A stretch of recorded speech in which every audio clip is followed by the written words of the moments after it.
ఇవాళ నిమ్మకాయ కారం ఎలా చేయాలో నేర్చుకుందామండి.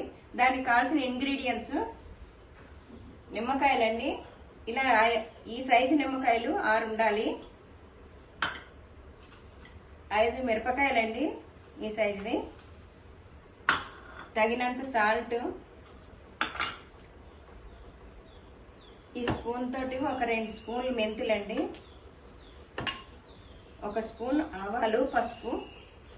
మిరపకాయలు రెడీగా ఇలా తుంచి పెట్టుకోవాలండి. ఇప్పుడు స్టవ్ వెలిగిద్దాము. నూనె అండి, ఒక 5-6 చెంచాలు నూనె వేయాలి.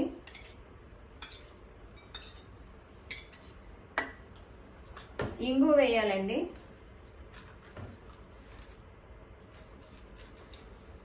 ఒక చిటికెడు ఇంగు వేసుకొని ముందు మెంతులు వేయాలండి, ఎందుకంటే వేగాలి బాగా. ఫస్ట్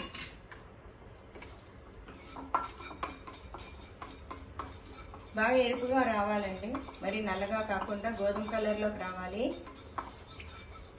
నెక్స్ట్ తర్వాత ఒకటి తర్వాత ఒకటి వేసుకుంటూ ఉండాలి.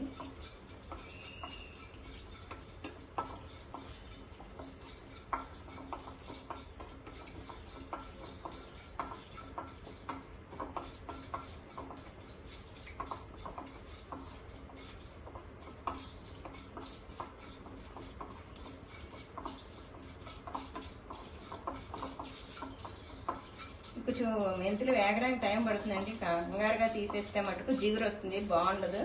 మెంతులు ఎంత వేగితే అంత టేస్టీగా ఉంటుంది. ఇక వచ్చేసిందండి క్రీమ్ కలర్.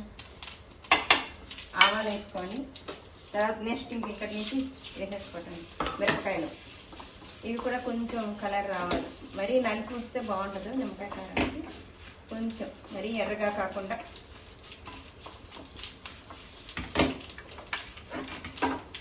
ఇది చల్లారాకనండి, వేడి మీద వేయకండి. చల్లారాక నిమ్మకాయ జ్యూస్ తీసుకున్నాండి చక్కగా ముందుగానే మిక్సీలో వేసేసుకుని మిక్సీ చేసుకోవాలండి.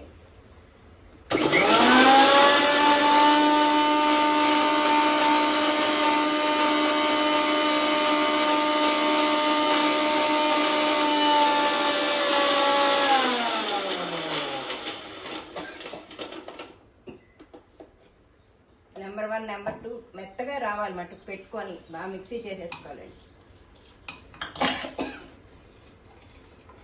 కలుపుకుంటూ మిక్సీ చేసుకొని నలగకపోతే మళ్ళీ కలుపుకుంటూ చేసుకోండి. ఇది ఇంక ఇలా దీంట్లో వేసుకోవటమేనండి. ముందుగా తీసిన రసంలో వేసేసుకోండి, నిమ్మకాయ రసంలో.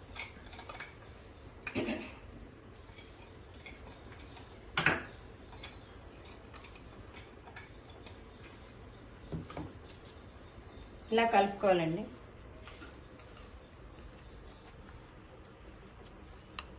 ఇలా నిమ్మకాయ రసం కలిపేసుకొని ఇలా ఉంచుకుంటే ఒక 15 నిమిషాలకి పీల్చుకుంటుందండి కారం.